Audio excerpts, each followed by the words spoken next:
Hi hello ವೀಕ್ಷಕರೇ, ಎಲ್ಲರಿಗೂ ಕೂಡ ಪುನರ್ವಿ ಎಜು ಸಂಸ್ಕಾರ ಚಾನಲ್ಗೆ ಸ್ವಾಗತ ಸುಸ್ವಾಗತ. ಇವತ್ತು ನಾವು ಯಾಕೆ ಈ ವಿಡಿಯೋನ ಮಾಡ್ತಾ ಇದ್ದೀವಿ ಅಂತ ಹೇಳಿದ್ರೆ, ಎಷ್ಟೋ ಜನ ಪರೀಕ್ಷೆಯಲ್ಲಿ ವ್ಯವಹಾರ ಅಧ್ಯಯನ ವಿಷಯದಲ್ಲಿ ಅನುತ್ತೀರ್ಣರಾಗಿರ್ತಾರೆ. ಅನುತ್ತೀರ್ಣತೆಗೆ ಹಲವಾರು ಕಾರಣಗಳಿರಬಹುದು, ಆದ್ರೆ ಈಗ ಅದನ್ನ ಬದಲಾಯಿಸುವಂತಹ ಸಮಯ. ಹಾಗಿದ್ರೆ ಅದನ್ನ ಬದಲಾಯಿಸೋದಕ್ಕೆ ಅಂದ್ರೆ ನೀವು ಉತ್ತೀರ್ಣರಾಗೋದಕ್ಕೆ ಪೂರಕ ಪರೀಕ್ಷೆಯಲ್ಲಿ ವ್ಯವಹಾರ ವಿಷಯದಲ್ಲಿ ಯಾವ ಪ್ರಶ್ನೆಗಳನ್ನ ಓದ್ಕೊಂಡ್ರೆ ನಾವು ಅತಿ ಸುಲಭವಾಗಿ ಪಾಸ್ ಆಗ್ಬೋದು, ಅತಿ ಸುಲಭವಾಗಿ ಹೆಚ್ಚು ಅಂಕಗಳನ್ನ ಗಳಿಸ್ಕೋಬಹುದು ಅಂತ ಹೇಳಿ ತಿಳಿಸೋದಕ್ಕೆ ಅಂತ ಹೇಳಿ ಈ ಒಂದು ವಿಡಿಯೋವನ್ನ ನೀಡುವಂತಹ ಪ್ರಯತ್ನವನ್ನ ಪುನರ್ವಿ ಎದು ಸಂಸ್ಕಾರ ಚಾನಲ್ ಮುಖಾಂತರ ನಾವು ಮಾಡ್ತಾ ಇದ್ದೇವೆ. ಓಕೆ, ಸೊ ಮೊದಲನೇದಾಗಿ ಇದರಲ್ಲಿ ನೀವು ಪ್ರಯೋಗ ಆಧಾರಿತ ಪ್ರಶ್ನೆಗಳು ಅಂದ್ರೆ POQ ಪ್ರಶ್ನೆಗಳನ್ನ ನೀವು ನೋಡ್ಕೊಳ್ಬೇಕಾಗತ್ತೆ. ಓಕೆ, ಸೊ ಇದೇ ಚಾನಲ್ ಡಿಸ್ಕ್ರಿಪ್ಷನ್ ಬಾಕ್ಸ್ ಅಲ್ಲಿ ನಾವು PDF ಕಳ್ಸಿದೀವಿ. ಅದರಲ್ಲಿ ಎಲ್ಲಾ ಚಾಪ್ಟರ್ದು ಕೂಡ ಕ್ವೆಶನ್ಸ್ ಅಲಾಂಗ್ ವಿತ್ ಆನ್ಸರ್ಸ್ ಇರುತ್ತೆ. ಸೊ ಯಾವ ಪ್ರಶ್ನೆ ನಾನು ಹೇಳಿರ್ತೀನಿ ಆ ಪ್ರಶ್ನೆಗೆ ನೀವು ಉತ್ತರವನ್ನ PDF ಅಲ್ಲಿ ಹುಡುಕೊಂಡು ಓದ್ಕೊಳ್ತಾ ಹೋಗಿ. ಓಕೆ, ಸೊ ಅತಿ ಕಡಿಮೆ ಪ್ರಶ್ನೆಗಳನ್ನ ನೀವು ಕವರ್ ಮಾಡೋದ್ರ ಮುಖಾಂತರ ಅತಿ ಹೆಚ್ಚು ಮಾರ್ಕ್ಸ್ ಗಳನ್ನ ಗಳಿಸುವಂತಹ ಒಂದು ಅನುಕೂಲ ಮಾಡ್ಕೊಡೋದಕ್ಕೋಸ್ಕರನೇ ನಾವು ಲಿಮಿಟೆಡ್ ಕ್ವೆಶನ್ಸ್ ನ ಕೊಡ್ತಾ ಹೋಗ್ತಾ ಇದೀವಿ. ಸೊ ಆ ಕ್ವೆಶನ್ಸ್ ನೀವು ಪ್ರಿಪೇರ್ ಆಗಿ, ಅಷ್ಟು ಪ್ರಿಪೇರ್ ಆದ್ರೆ ಆರಾಮಾಗಿ ನೀವು 50, 60 ಈವನ್ ವಿತ್ ಎಕ್ಸ್ಪಿರೇಷನ್ ನೀವು ಪರ್ಫೆಕ್ಟ್ ಆಗಿ ಪ್ರಿಪೇರ್ ಆಗಿದ್ದೆ ಆದ್ರೆ 70+ ನೀವು ಮಾರ್ಕ್ಸ್ ಆರಾಮಾಗಿ ತಗೊಳ್ಬಹುದು. Okay, so make a note of the questions and go through it. Okay, so first POQ question from first chapter. Assuming that you are the manager of an organization, draw the neat diagram of levels of management to specify that authority, responsibility, relationships create different levels of management. ನೀವು ಒಂದು ಸಂಘಟನೆಯ ವ್ಯವಸ್ಥಾಪಕರೆಂದು ತಿಳಿದು ವ್ಯವಸ್ಥಾಪನೆಯ ಅಧಿಕಾರ, ಹೊಣೆಗಾರಿಕೆ ಮತ್ತು ಸಂಬಂಧಗಳನ್ನು ಸೂಚಿಸುವ ನಿರ್ವಹಣೆಯ ವಿವಿಧ ಹಂತಗಳ ಅಂದವಾದ ಚಿತ್ರವನ್ನು ಬರೆಯಿರಿ. Triangle diagram you have to prepare. And the second question from second chapter, as a general manager, list out any 10 FOILS principles of management which you would like to adopt in business organization.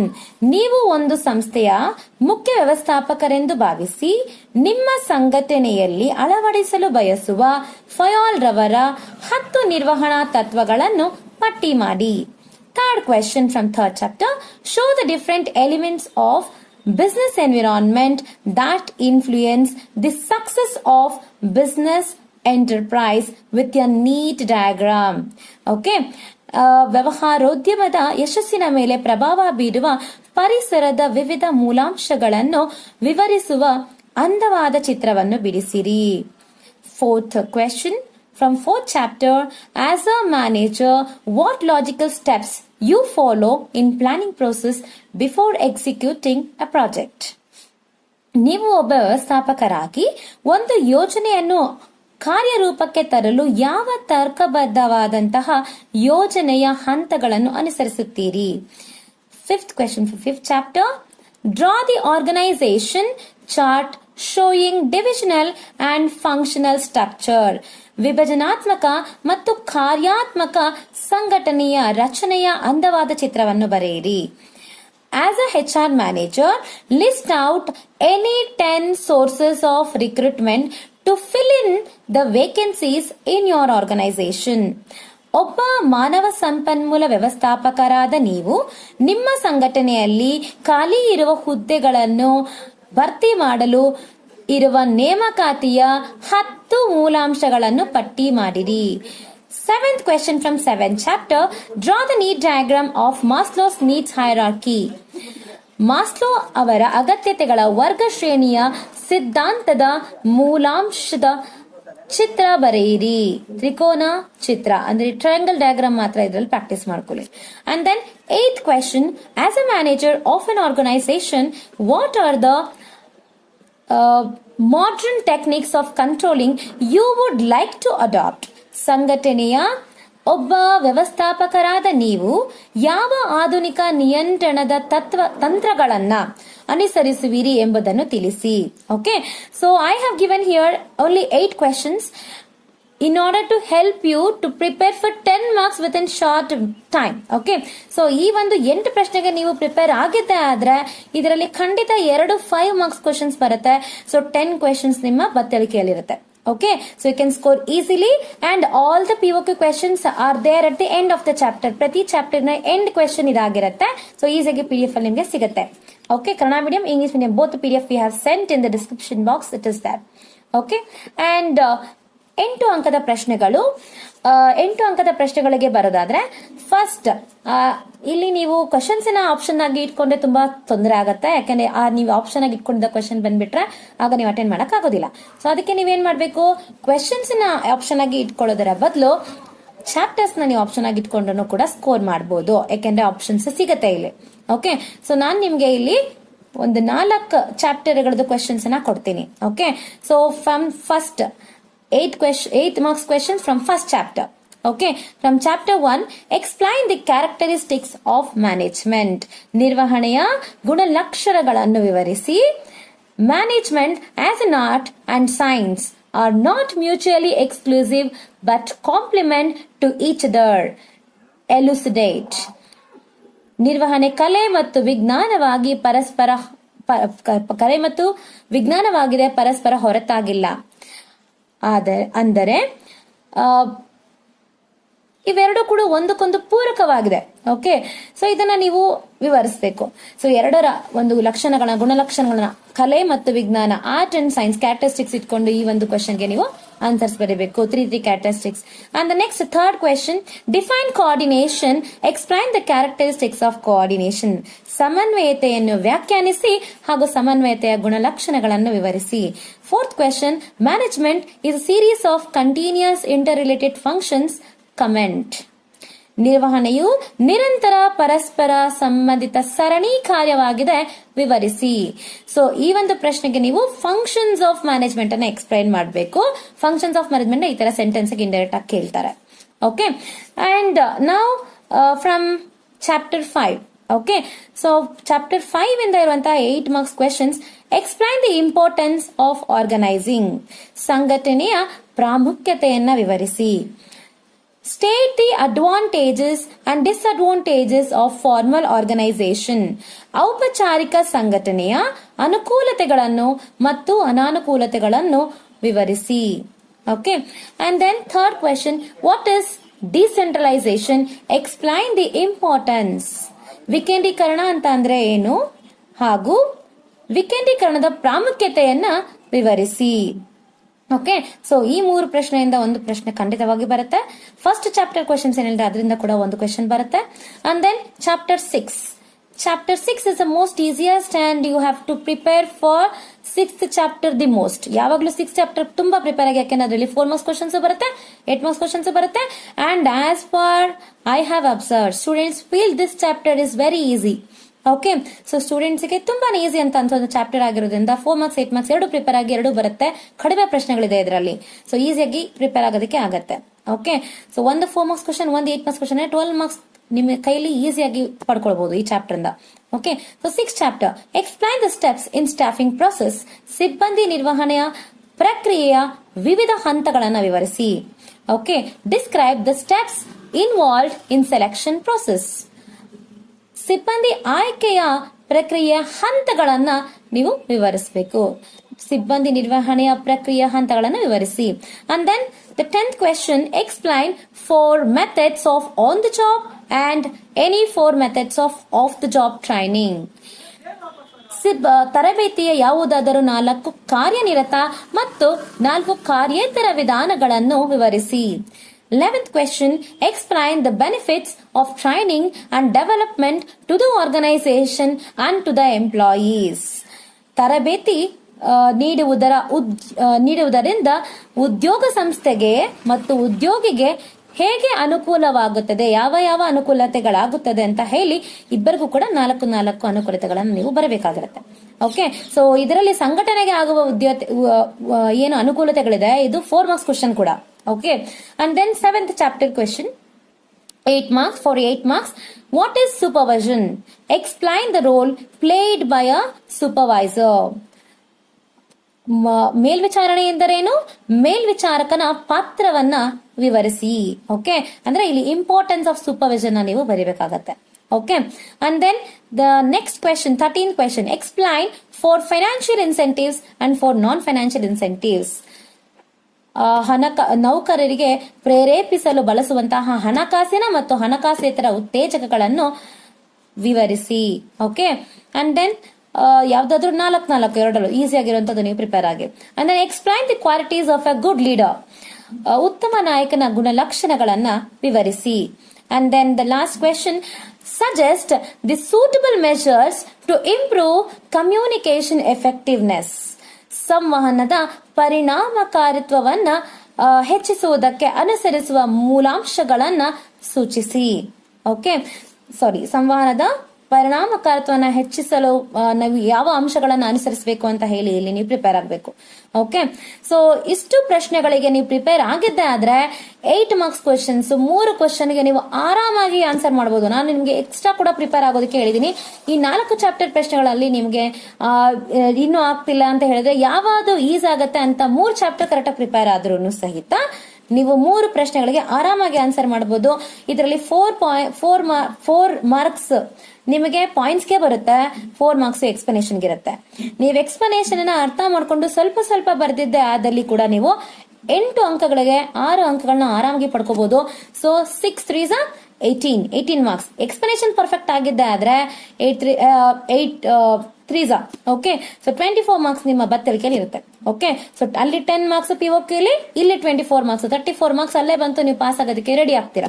So ಇಷ್ಟು prepare ಆದ್ರೇನೆ. But with explanation ಆಗಿಲ್ಲ 6 marks ತಗೊಳ್ಳೋ ಅಷ್ಟು prepare ಆಗಿ at least. So ಅವಾಗ 18 ಅಂದ್ರೆ 28 ಮಾರ್ಕ್ಸ್ಗೆ prepare ಆದಂಗ ಆಗುತ್ತೆ. Next ನೀವು ಪ್ರಿಪೇರ್ ಆಗಬೇಕಾಗಿರುವಂತದ್ದು 4 ಮಾರ್ಕ್ಸ್ ಕ್ವಶನ್ಸ್. 4 ಮಾರ್ಕ್ಸ್ ಕ್ವಶನ್ಸ್ ಅಲ್ಲೂ as far as I have observe, ನನ್ನ ಅನುಭವದ ಮೇಲೆ ಈಸಿ ಆಗುವಂತದನ್ನ ನಾನು ತಗೊಂತಾ ಹೋಗಿದ್ದೀನಿ. ಸೊ ಆರ್ಡರ್ ವೈಸ್ ಯಾವ ಚಾಪ್ಟರ್ ಫಸ್ಟ್ ಹೇಳ್ತಿದ್ದೀನಿ ಅದನ್ನೇ ಫಸ್ಟ್ ಪ್ರಿಪೇರ್ ಆಗಿ ಅದು ನಿಮ್ಗೆ ಈಸಿ ಆಗುತ್ತೆ. Okay, so chapter 6 explain 4 marks from chapter 6 explain any 4 types of test used for selection of employees. Okay, so ಏನು ಸಿಬ್ಬಂದಿ ಆಯ್ಕೆಯಲ್ಲಿ ಬಳಸುವಂತಹ 4 ವಿವಿಧ ಆಯ್ಕೆಯ ಪರೀಕ್ಷೆಗಳನ್ನ ವಿವರಿಸಿ. Okay, so types of test ತುಂಬಾ ಈಸಿ ಇರುತ್ತೆ, ಇದನ್ನ ಪ್ರಿಪೇರ್ ಆಗಿ.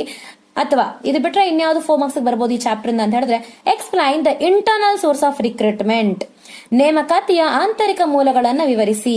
ಇವೆರಡು ಕ್ವಶನ್ ಅಲ್ಲಿ ಒಂದು ಗ್ಯಾರಂಟಿ ಬರುತ್ತೆ. ಅಕಸ್ಮಾತ್ ಬಂದ್ರೆ ಇನ್ಯಾವ ಕ್ವಶನ್ ಬರ್ಬೋದು ಅಂದ್ರೆ 8 ಮಾರ್ಕ್ಸ್ ಕ್ವಶನ್ ಅಲ್ಲಿ 4 ಮಾರ್ಕ್ಗೂ ಬರುತ್ತೆ ಅಂತ ಒಂದು ಕ್ವಶನ್ ನಾನು ಆಗ್ಲೇ ಹೇಳಿದ್ನಲ್ಲ, ಆ ಕ್ವಶನ್ ಬರುತ್ತೆ.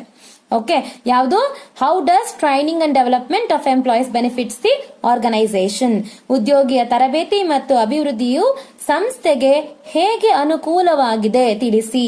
ಓಕೆ, ಸೊ ಇದನ್ನ ಕೂಡ ನಾವು ಓದ್ಕೊಂಡಿರ್ತೀವಿ 8 ಮಾರ್ಕ್ಸ್ ಅಲ್ಲಿ, ಇಲ್ಲಿ ರಿಪೀಟ್ ಮಾಡ್ಬೇಕಾಗತ್ತೆ. ಮತ್ತೆ ನೆಕ್ಸ್ಟ್ ಓದ್ಕೊಳ್ಬೇಕಾಗಿರುವಂತದ್ದು ಈಸಿಯೆಸ್ಟ್ ಅಂತ ಹೇಳಿದ್ರೆ chapter 9 what is capital budgeting decision, explain briefly the factors affecting the capital budgeting decision. ಬಂಡವಾಳ ಮುಂಗಡ ಪತ್ರ ನಿರ್ಣಯ ಎಂದರೇನು, ಈ ನಿರ್ಣಯದ ಮೇಲೆ ಪ್ರಭಾವ ಬೀರುವ ಅಂಶಗಳಾವುವು. Okay, so next question explain 5th question explain any 4 factors affecting the fixed capital requirement of an organization. ಸ್ಥಿರ ಬಂಡವಾಳದ ಅಗತ್ಯತೆಯ ಮೇಲೆ ಪ್ರಭಾವ ಬೀರುವ 4 ಅಂಶಗಳನ್ನು ವಿವರಿಸಿ. Explain any 4 factors affecting the working capital requirement of an organization. ಕಾರ್ಯಶೀಲ ಬಂಡವಾಳದ ಅವಶ್ಯಕತೆಗಳ ಮೇಲೆ ಪ್ರಭಾವ ಬೀರುವ 4 ಅಂಶಗಳನ್ನು ವಿವರಿಸಿ. ಓಕೆ, ಸೊ ಇದರಲ್ಲಿ ಖಂಡಿತವಾಗಿ ಈ ಲಾಸ್ಟ್ 2 ಕ್ವಶನ್ಸ್ ಏನ್ ಹೇಳಿದೆ 9 ಚಾಪ್ಟರ್ ಅಲ್ಲಿ, ಇವೆರಡರಲ್ಲಿ ಒಂದು ಗ್ಯಾರಂಟಿ ಬರುತ್ತೆ. ಅಂಡ್ ಇದಕ್ಕೆ ಆನ್ಸರ್ ಎರಡಕ್ಕೂ ಕೂಡ ಒಂದೇ ಆಗಿರುವಂತ 3 ಅಂಶಗಳು ಬರುತ್ತೆ.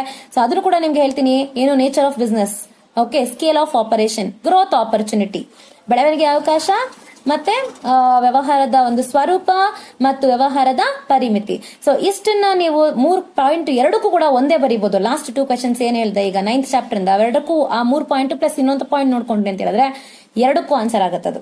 ಓಕೆ, ಸೊ ಎರಡಕ್ಕೂ ಕೂಡ ಸೇಮ್ ಪಾಯಿಂಟ್ಸ್ ಬರುತ್ತೆ. ಈಸಿಯಾಗಿ ನೀವು ಇದನ್ನ ಪ್ರಿಪೇರ್ ಆಗಬಹುದು. ಎರಡರಲ್ಲಿ ಒಂದು ಕ್ವಶನ್ ಗ್ಯಾರಂಟಿ ಬರುತ್ತೆ. ಅಂಡ್ ಲಕ್ ಇದ್ರೆ ಇನ್ನೊಂದು ಕ್ವಶನ್ ಹೇಳಿದ್ನಲ್ಲ 9 ಚಾಪ್ಟರ್ ಇಂದ ಅದು ಕೂಡ ಬಂದಿರುತ್ತೆ. Okay, and then next chapter 12 explain briefly any 4 rights of consumers. ಯಾವುದಾದರೂ 4 ಗ್ರಾಹಕರ ಹಕ್ಕುಗಳನ್ನ ವಿವರಿಸಿ. And state any 4 responsibilities of consumers while purchasing, using and consuming goods and services. ಗ್ರಾಹಕರ ಯಾವುದಾದರೂ 4 ಜವಾಬ್ದಾರಿಗಳನ್ನು ಅವರು ವಸ್ತುಗಳನ್ನ ಖರೀದಿಸುವಾಗ ಯಾವ ಜವಾಬ್ದಾರಿಗಳನ್ನ ಹೊಂದಿರಬೇಕು ಅಂತ ಕೂಡ ಗ್ರಾಹಕರ ಜವಾಬ್ದಾರಿಗಳನ್ನ 4 ನಾವು ಬರೆಯೋದನ್ನ ಅಭ್ಯಾಸ ಮಾಡಿದ್ರೆ ಇವೆರಡರಲ್ಲಿ ಒಂದು ಗ್ಯಾರಂಟಿ 4 ಮಾರ್ಕ್ಸ್ ಗೆ ಬಂದೇ ಇರುತ್ತೆ. Okay, and then next chapter 2. Okay, chapter 2, not chapter 2, actually I suggest next will be chapter 8. Okay, so chapter 8 ಗೆ ಹೋಗೋದಾದ್ರೆ ನಿಯಂತ್ರಿಸುವಿಕೆಯ ಪ್ರಾಮುಖ್ಯತೆಯನ್ನು ವಿವರಿಸಿ. Explain the importance of controlling. Okay, so explain the importance of controlling. ಈ question ಅನ್ನ indirect ಆಗಿ ಕೂಡ ಕೆಲವೊಮ್ಮೆ ಕೇಳ್ತಾರೆ. ಓಕೆ, ಸೊ ಏನು ಒಂದು effective control system affects on the business in many way. Okay, ಹಲವಾರು ರೀತಿಗಳಲ್ಲಿ ಒಂದು ಉತ್ತಮವಾದ ನಿಯಂತ್ರಣ ಪರಿಣಾಮ ಬೀರುತ್ತೆ ಹೇಗೆ ಅಂತ ಕೇಳ್ತಾರೆ. ಅವಾಗ ಇಂಪಾರ್ಟೆನ್ಸ್ ಆಫ್ ಕಂಟ್ರೋಲಿಂಗ್ ಬರೀಬೇಕು. ಓಕೆ, ಅದು ಬಿಟ್ರೆ ನೀವು ನೆಕ್ಸ್ಟ್ ಓದ್ಕೊಳ್ಬೇಕಾಗಿರ್ತಕ್ಕಂಥದ್ದು state any four limitations of controlling. Okay, ನಿಯಂತ್ರಿಸುವಿಕೆಯ 4 ಮಿತಿಗಳನ್ನು ವಿವರಿಸಿ. ಓಕೆ, ಸೊ ಮತ್ತೆ ನೆಕ್ಸ್ಟ್ ಕ್ವಶನ್ ಏನ್ ನೋಡ್ಕೊಳ್ಬೇಕು ಅಂತ ಹೇಳಿದ್ರೆ explain the controlling process, steps in controlling process. ನಿಯಂತ್ರಿಸುವಿಕೆಯ 4 ಎಲ್ಲಾ ಹಂತಗಳನ್ನು, ಓಕೆ, ನಿಯಂತ್ರಿಸುವಿಕೆ ಪ್ರಕ್ರಿಯೆಯ ಹಂತಗಳನ್ನ ನೀವು ವಿವರಿಸಬೇಕಾಗಿರುತ್ತೆ. ಓಕೆ, 5 ಹಂತಗಳಿದೆ, 5 ಕೂಡ ಪ್ರಾಕ್ಟೀಸ್ ಮಾಡ್ಕೊಳ್ಳಿ. Next chapter 2. Okay, so chapter 2 ಇಂದ ನೆಕ್ಸ್ಟ್ ಕ್ವೆಶನ್ ಟೇಲರ್ ಅವರ ವೈಜ್ಞಾನಿಕ ನಿರ್ವಹಣೆಯ ತತ್ವಗಳನ್ನು ವಿವರಿಸಿ. Explain FW Taylor's scientific management principles. What are the 4 aspects of work study developed by FW Taylor and explain. Okay, so ಯಾವುದು ಒಂದು ನಿಮಿಷ. ಟೇಲರ್ ಅವರು ಅಭಿವೃದ್ಧಿಪಡಿಸಿರುವಂತಹ 4 ಕಾರ್ಯವಿಧಾನಗಳನ್ನ ನೀವು ಇಲ್ಲಿ ವಿವರಿಸಬೇಕಾಗಿರುತ್ತೆ. ಓಕೆ, ನೆಕ್ಸ್ಟ್ 11th ಕ್ವೆಶನ್ 4 ನಿರ್ವಹಣಾ ಮಹತ್ವವನ್ನು ವಿವರಿಸಿ. Explain the importance of principles of management. Okay, so ಈ 3 ಪ್ರಶ್ನೆಗಳನ್ನು ನೀವು ಪ್ರಿಪೇರ್ ಆಗಿದ್ದೆ ಅದರಲ್ಲಿ ಒಂದು ನಿಮಗೆ ಗ್ಯಾರಂಟಿ ಬರುತ್ತೆ. ಓಕೆ, ಸೊ ಹಾಗಿದ್ರೆ ನಾನು chapter 6, chapter 9, chapter 12, chapter 2 and chapter 8 5 chapter questions ನ ಹೇಳಿದೀನಿ. 5 ಚಾಪ್ಟರ್ ದಿ ಕ್ವೆಶನ್ ಪ್ರಿಪೇರ್ ಆಗಿದ್ದಾರೆ. 5 question guarantee. So 5 into 4 with explanation ಆದ್ರೆ, ಅಥವಾ ವಿತ್ ಎಕ್ಸ್ಪ್ಲನೇಷನ್ ನಿಮ್ಗೆ ಸ್ವಲ್ಪ ಆ ಕಡೆ ಈ ಕಡೆ ಬರೆದ್ರು 3 ಬರುತ್ತೆ ಅಂತ ಇಟ್ಕೊಂಡ್ರು ನಿಮ್ಗೆ 5 into 3 15 ಮಾರ್ಕ್ಸ್ ಮಿನಿಮಮ್ ಬರುತ್ತೆ. ಇನ್ನೂ ಹೆಚ್ಚಿನ ಒಂದು 2-3 ಚಾಪ್ಟರ್ ಎಕ್ಸ್ಟ್ರಾನು ಕೊಡ್ತೀನಿ. ಸೊ ನೀವು ಬರ್ಕೊಳ್ಳಿ, ನಿಮ್ಗಾದ್ರೆ ಅದನ್ನು ಕೂಡ ಪ್ರಿಪೇರ್ ಆಗಿ ಅವಾಗ ನೀವು 7 ಕ್ವೆಶನ್ ಕೂಡ ಅಟೆಂಡ್ ಮಾಡಬಹುದು. ಆಗ ಇನ್ನೂ ಹೆಚ್ಚಿನ ಅಂಕಗಳನ್ನು ತಗೊಳ್ಳೋಕೆ ಈಸಿ ಆಗುತ್ತೆ. Okay, so next I suggest chapter 4. So chapter 4 ಅಲ್ಲಿ ನೀವು ಪ್ರಿಪೇರ್ ಆಗಬೇಕಾಗಿರತಕ್ಕಂಥದ್ದು explain the importance of planning with any 4 points. ಯೋಜಿಸುವಿಕೆಯ ಪ್ರಾಮುಖ್ಯತೆಯನ್ನು ಯಾವುದಾದ್ರೂ 4 ಅಂಶಗಳೊಂದಿಗೆ ವಿವರಿಸಿ. Explain any 4 features of planning. ಯೋಜಿಸುವಿಕೆ ಯಾವುದಾದ್ರೂ 4 ಗುಣಲಕ್ಷಣಗಳನ್ನು ವಿವರಿಸಿ. Explain any 4 limitations of planning. ಯೋಜಿಸುವಿಕೆ ಯಾವುದಾದ್ರೂ 4 ಮಿತಿಗಳನ್ನು ವಿವರಿಸಿ. Explain any 2 types of plans. ಯಾವುದಾದ್ರೂ 2 ಯೋಜನಾ ವಿಧಗಳನ್ನು ವಿವರಿಸಿ. ಓಕೆ, ಸೊ ಈ 4 ಪ್ರಶ್ನೆ ಚಾಪ್ಟರ್ 4 ಇಂದ.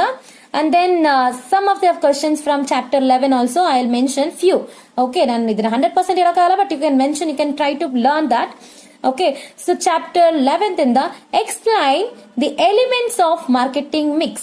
ಮಾರಾಟ ಮಿಶ್ರಣದ ಮೂಲಾಂಶಗಳನ್ನ ವಿವರಿಸಿ. State any 4 features of specialty product. ವಿಶಿಷ್ಟ ಉತ್ಪನ್ನಗಳ ಯಾವುದಾದರೂ 4 ಗುಣಲಕ್ಷಣಗಳನ್ನು ವಿವರಿಸಿ. Explain any 4 characteristics of industrial products. ಕೈಗಾರಿಕಾ ಉತ್ಪನ್ನಗಳ ಯಾವುದಾದರೂ 4 ಗುಣಲಕ್ಷಣಗಳನ್ನು ವಿವರಿಸಿ. And then explain the objections against advertisement. ಜಾಹೀರಾತಿನ ವಿರುದ್ಧದ ಯಾವುದಾದರೂ 4 ಆಕ್ಷೇಪಣೆಗಳನ್ನ ವಿವರಿಸಿ. ಓಕೆ, ಸೊ ಇಷ್ಟು ಪ್ರಶ್ನೆಗಳಿಗೆ ನೀವು ಪ್ರಿಪೇರ್ ಆಗಿದ್ದಾದ್ರೆ ಖಂಡಿತ 7 ಕ್ವಶನ್ಸ್ ಕೂಡ 4 ಮಾರ್ಕ್ಸ್ ಅಲ್ಲಿ ನೀವು ಅಟೆಂಡ್ ಮಾಡಬಹುದು. ಸೊ 4 into 4 ಮಾಡಿದ್ರಿ ಅಂತ ಹೇಳಿದ್ರೆ ನಿಮಗೆ 7 into 4 ಎಷ್ಟಾಗುತ್ತೆ? 28 ಮಾರ್ಕ್ಸ್. ಸೊ 28 ಪ್ಲಸ್ ಆಗ್ಲೇ 28 ಹಾಗಿದ್ರೆ 54 ಮಾರ್ಕ್ಸ್ ನಿಮ್ಗೆ ಆರಾಮಾಗಿ ಬರುತ್ತೆ. ಓಕೆ, ಸೊ ಇನ್ನು ನಿಮ್ಗೆ ತಿಳಿಸೋದಾದ್ರೆ 2 ಮಾರ್ಕ್ಸ್ ಕ್ವೆಶನ್ಸ್ ಕೆಲವೊಂದು ನಾನು ಕೊಡ್ತಾ ಹೋಗ್ತೀನಿ. ಓಕೆ, ಸೊ ಎಲ್ಲಾನು ಆಗೋದಿಲ್ಲ, but I can say some of the important questions. Please make a note of it and try to prepare it. ಇದನ್ನ ಚಾಪ್ಟರ್ ವೈಸ್ ಕೊಟ್ಟಿಲ್ಲ, ಆನ್ ಹೋಲ್ ಎಲ್ಲದನ್ನು ನಾನು ಹೇಳ್ತಾ ಹೋಗ್ತೀನಿ. Okay, so 2 marks questions, important questions. Define management, ನಿರ್ವಹಣೆಯನ್ನು ವ್ಯಾಖ್ಯಾನಿಸಿ. State any 2 organisational objectives of management. ಯಾವುದಾದರೂ ಎರಡು ಸಂಘಟನಾತ್ಮಕ ಉದ್ದೇಶಗಳನ್ನು ಹೆಸರಿಸಿ. Okay, and then what is scalar chain, ಶ್ರೇಣೀಕೃತ ಸರಪಳಿ ಎಂದರೇನು? What is gang Planck, gang plank ಎಂದರೇನು? Give the meaning of mental revolution, mental revolution ಅಂತ ಹೇಳಿದ್ರೆ ಮಾನಸಿಕ ಕ್ರಾಂತಿ ಎಂದರೇನು? ಹಾಗೂ give the meaning of planning premises, ಯೋಜನಾ ಪರಿಮಿತಿ ಎಂದರೇನು? ವಾಟ್ ಇಸ್ ಪಾಲಿಸಿ, ನೀತಿ ಎಂದರೇನು? ಡಿಫೈನ್ ಆರ್ಗನೈಸಿಂಗ್, ಸಂಘಟಿಸುವಿಕೆಯನ್ನು ವ್ಯಾಖ್ಯಾನಿಸಿ.